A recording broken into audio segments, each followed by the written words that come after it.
Hello and welcome to Business Daily, coming to you live from Seoul. I'm Lee Ji-yoon. Let's start by taking a quick look at today's highlights. Peaking and dipping, we take a closer look at the wage peak system, which aims to provide a win-win for workers and companies. You don't need to drive it, it will drive itself. How far has Korea come in making these self-driving cars? These stories and more coming right up. One of Korea's strongest growth engines, exports, have been taking a pounding in the recent years, posting the slowest level of growth in the past 3 years.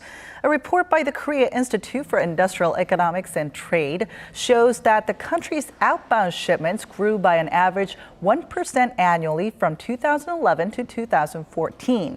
Now, that's the lowest rate since 1970, when related data were first compiled.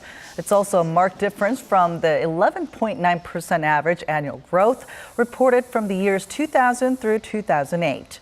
The institute says China's slowing growth and increased overseas production by Korean firms contributed to exports losing luster.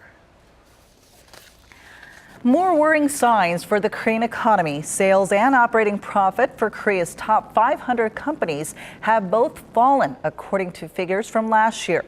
Data released Wednesday by corporate tracker CEO Score indicates the combined sales of Korea's top 500 firms came to $2.3 trillion, a dip of 4.4% on year, while their combined operating profit plunged 10.2% to just under $115 billion. The losses were distributed throughout. Even rough weather-ready conglomerates like Samsung Electronics and Hyundai Motor saw their operating profits shrink 32% and 9.2% on year, respectively.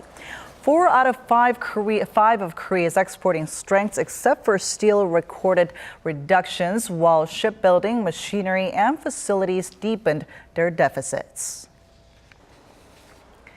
The amount of money Koreans owe major banks in the country has increased exponentially over the first 4 months of this year. According to the financial industry, outstanding personal loans from the 6 largest commercial banks mounted to a total of roughly $70 billion as of the end of April, going up about $79 million from the start of this year. This is in stark comparison to the approximate $893 million dip recorded in the first 4 months of last year. Experts say the sum of outstanding loans should usually decrease at the start of the year, but with record low interest rates, more cash-strapped households have turned to taking out loans. The head of the World Bank says the U.S. has dropped its resistance to the China-backed Asian Infrastructure Investment Bank. Jim Yong Kim told Seoul-based Yonhap News Agency on Tuesday that Washington is encouraging active cooperation with the AIIB. According to Kim, U.S. Treasury Secretary Jack Lew has welcomed the establishment of the new bank. Previously, Washington signaled concern that the infrastructure bank would extend China's already growing influence in Asia. The AIIB has 57 founding members, including Korea. The U.S. and Japan did not sign up.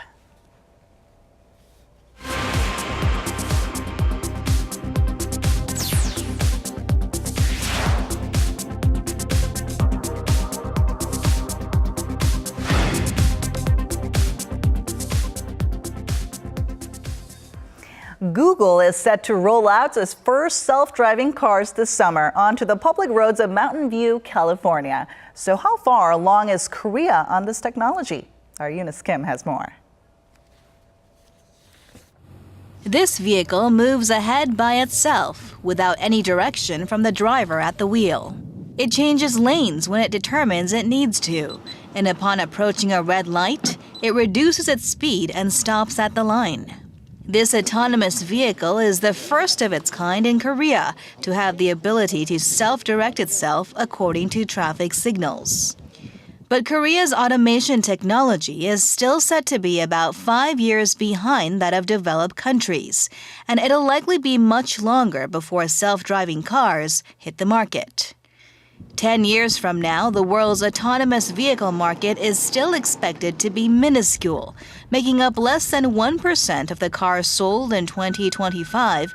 But research firm IHS Automotive projects by 2035, it will then hike up to 11.8 million cars, or roughly 9% of global auto sales. By 2050, it says, nearly all cars will have some type of self-driving component. As more technologies that control the vehicle are developed, we're estimating we'll achieve a completely driverless car in the next 5 years or so.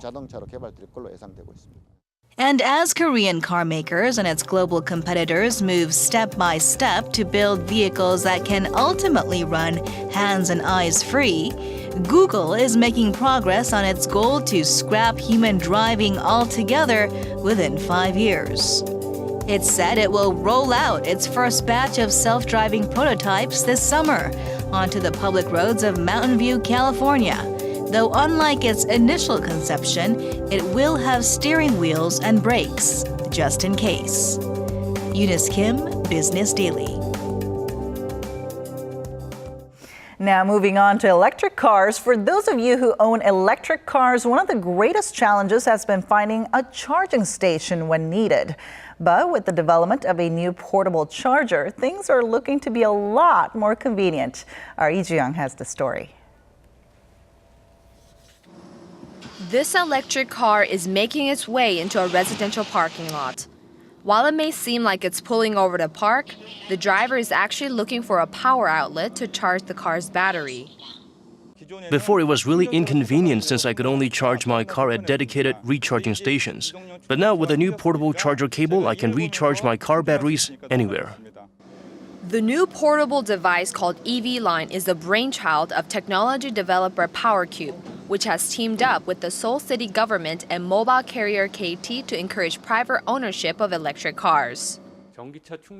One of the core infrastructures required to charge electric vehicles is communication. This portable charger will connect the user to a payment system through 3G or LTE networks.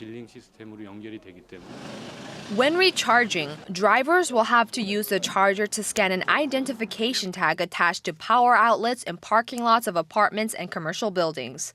The system then transmits the driver's information, along with the time, place, and amount of electricity used, back to the intermediary company PowerCube through KT networks. The user gets billed later, and the firm in turn pays the national electricity provider, Korea Electric Power. The goal is to create 10,000 power stations for electric cars by the end of this year to make recharging easy. Drivers can top up their batteries at many more locations at their time of convenience. This rush to make the use of eco-friendly electric cars easier is not limited to Korea. The Chinese government has announced it will set up 10,000 recharging stations in the country by 2017, and Japan has already established over 34,000 designated spots.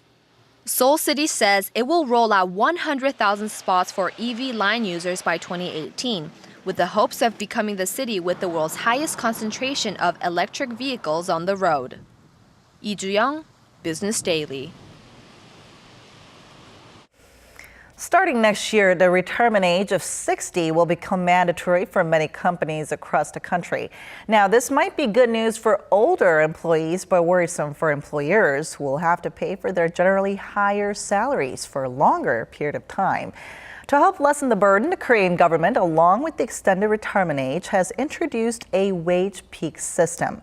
Now, under this system, an employee's salary will peak at around age 55, followed by a gradual wage reduction in the following years until they reach the extended retirement age. Now, let's take a look at how the system is taking root right here in the country. For senior workers, the guarantee that they can work another year is a relief, even if it means getting paid less. And that's where the wage peak system kicks in, to make the situation a win-win for both the worker and the company. With the extension of the retirement age, the wage peak system allows older employees to work for a longer period of time while reducing the salary budget burden for the employers. Although not mandatory, large companies are leading the move, with the system already in place at Korea's tech giants, Samsung and LG Electronics. We introduced the wage peak system in 2007 to guarantee employment status for our older employees. We extended the retirement age to 58 with salaries reduced by 10% every year starting from age 56. Others like Hyundai Motor Group have yet to adopt the system, mainly due to disputes with their labor union. The government has also urged public organizations to implement the system. Experts say it's not an option but a must for countries like Korea because generally productivity declines after a worker hits the late 40s. However, their salary continues to increase until they retire.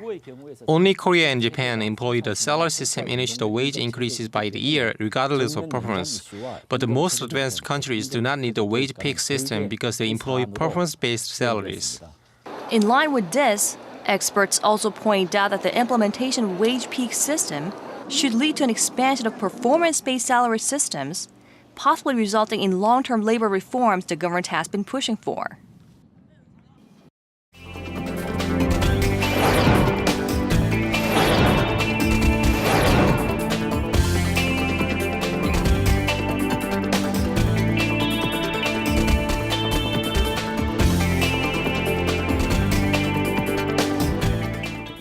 All right, that wraps it up for today's edition of Business Daily, but we'll be back tomorrow with more business news that matters to you. Thanks for watching and see you soon.